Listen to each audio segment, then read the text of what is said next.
Cedric Calo. At ako naman si Albert E. Angeles at ito ang mga mahabang balita. Kumusta mga kababayan? Sa ating unang ngayon, tatalakayin natin ang lumalalang issue ng bullying na patuloy na nagiging problema sa ating bansa.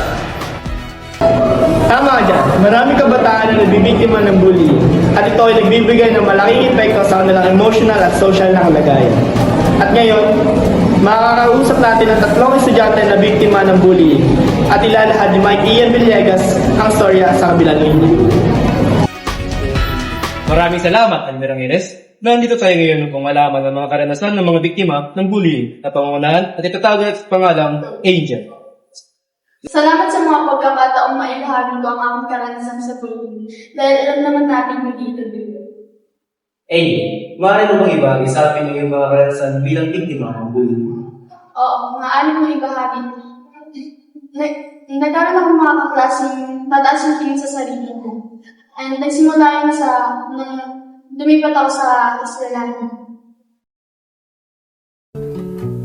Bagong school, bagong bully na naman.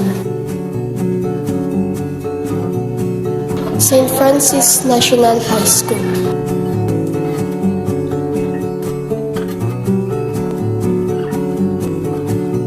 Kaya ko to.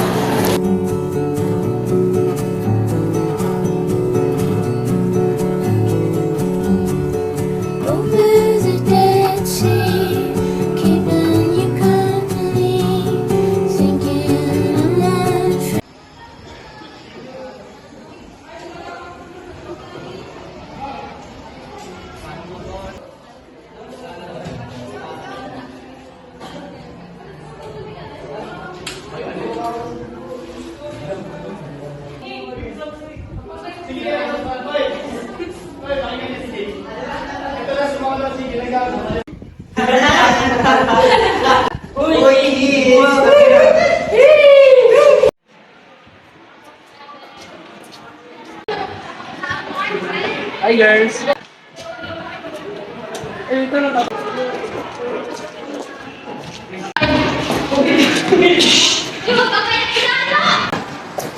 Alis! Ha? Ang sabi ko, alis!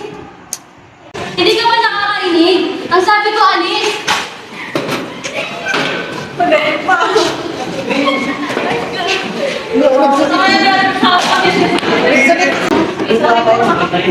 Kaya?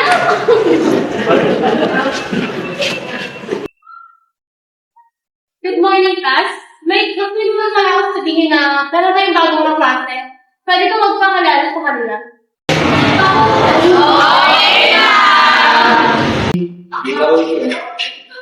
Good morning, everyone. My name is Angel Rey and I'm 16 years old. Alam ko rin naman kanina siya, hindi ako nagkakamali, ha? Bye, class.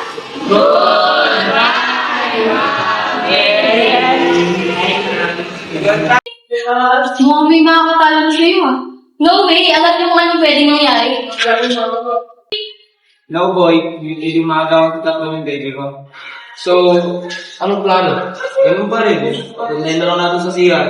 Sige, kami na bahala. Wait, sana kami. Sige. Goodbye, bestie. Bye.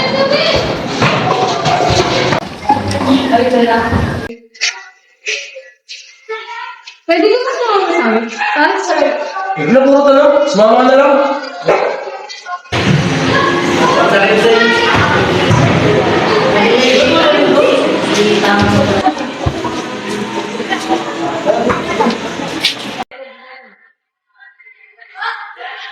Ano ba? Wala ka pinanggalan? Wala ba kailan? Mukha mo? Bakit ka ba kasi nag-transfer dito? Ha? Ha? Sino ba nagsalita?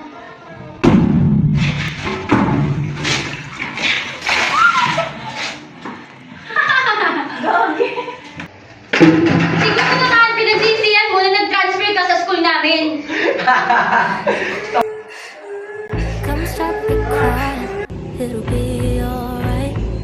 Ang hirap isipin na kapwa kababata mo, mabababa sa'yo. I will protect you from all around you. I will be here, don't you cry. For one so small, you seem so strong. Alam ko mayroon ang iyong nadadanasan at hindi ito madali. Sana mabuwasan na rin ang mga tao na bibiktima ng bullying. Oo, hindi namin madali. Kaya sana wala nang mangyayari ganun. Salamat sa iyong bayan ng iyong kwento, Agent Pilis. Bullying ay hindi biro. Ito ay issue na dapat natin harapin. Sama-sama tayong kumilos laban sa bullying para sa kinabukasan ng mga kabataan. Magandang umaga mga kababayan. Nandito tayo ngayon sa kilalang lugar ng St. Francisco National High School Limay Bataan upang malaman ang kanilang mga kaalaman patungkol sa anti-bullying. Maraming mga tao ngayon dito, kaya sisimulan natin kina. Ano po pangalan niyo? Ako po si Josh. And Andrew po. Kyle Lagro po. Terrell po. Ano para sa inyo ang bullying? Ang bullying po para sa akin ay isang maling gawain na isang kabataan na siyasaktan nila ang kanilang kapwa kabataan na di nila alam na nasaktan ang kanilang mental health. Alam. Ang pagbubuli po sa mga ibang tao ay masamang gawain dahil ito ay nakakarmit po sa kanilang mental or isipan na lang. Magkakabigay po sa kanila ng mga sa gawain. Ayun lang po. Nandun po na sinatanong. Maraming salamat po sa pagbabahagi ng inyong mga kasagutan. Ngayon ay dumako naman tayo sa isang grupo ng kababaihan para itanong, ano nga ba ang magiging epekto ng bullying sa kanilang buhay? Magandang umaga po. Bago po tayo magsimula, maaari ko po pong malaman ng inyong mga pangalan. Ako po si Ronaldin. Ako po si Gea. Ako po si Tyrenate. Ako po si Shaira. Maraming salamat. Meron po ako rito mga katulungan patungkol sa bullying. And ano po ba sa palagay niyo ang magiging epekto ng bullying sa buhay ng isang tao? Siguro kung sa kabataan nangyayari ito ay posibleng sa pag-aaral. Dahil sa lubos na kahiyang study din bully. Maraming din po kasi mga kabataan ang biktima ng bullying. Kung ang pag-uusap po ay tungkol sa mental health ay maaaring labas na maakot po sa laban sa depression dahil po sa nangyari sa kanyang buwan. Kasi po yung mga bullying ay wala ng consent po. Basta ginagawa lang nila, okay lang. Tulad na lang din po ng mga Ngayon ay nalaman natin ang mga posibleng epekto ng bullying. Mahirap lamang isipin na hindi lang kabataan ang nakakaranas ng bullying. Mapamatanda man o bata, walang pinipili ang mga bully. Pati nga rin ba tayo ay makakatulong para sa anti-bullying? Marami tayong pwedeng gawin. Hindi lang natin ito ginagawa. Katulad na rito, ang pagbabahagi ng kaalaman o pagpo-post sa social media patungkol sa bullying. Marami pa tayong pwedeng gawin. Hindi lang yan. Kaya sa biktima ng mga bullying dyan, huwag kayong matakot, magsumbong o humingi ng tulong. Ako si Romano Ayric, nag-uulat. Balik sa'yo, Cedric Calot. Based on the Republic Act, paninirang puri law, ang batas na ito ay ginawa para kasuhan ng mga kaumay ng bumusga o mapanirang puri. Pwede mo kasuhan ng mga tao na magsasabi sa iyo na ito ay mataba, panda, chismosa, at pangit. Again, under the Republic Act 10627 and Republic Act 10175, pwede mo kasuhan ng sino magsabi sa iyo na ito ay panda, pangit, chismosa, at mataba. At ito ang mga bagong balita.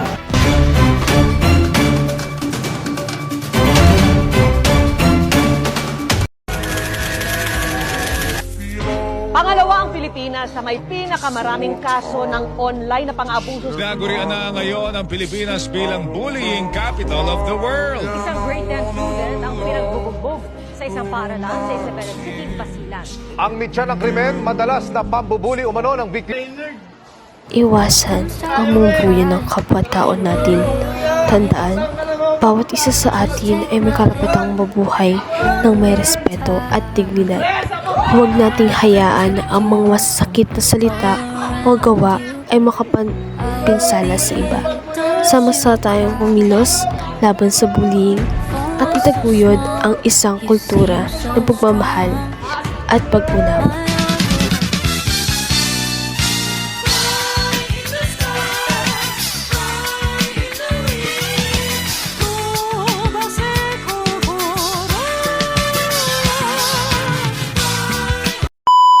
Maraming salamat.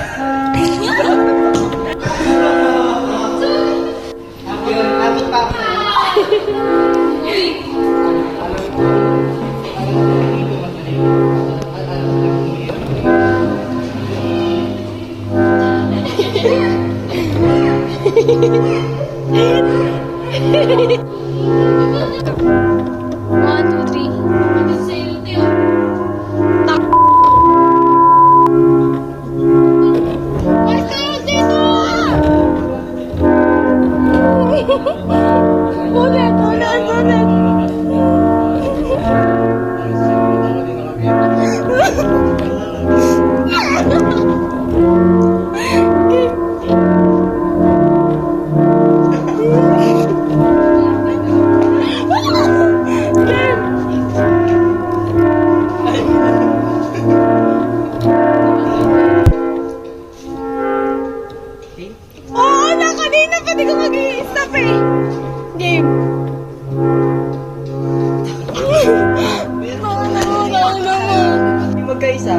laban sa bullying.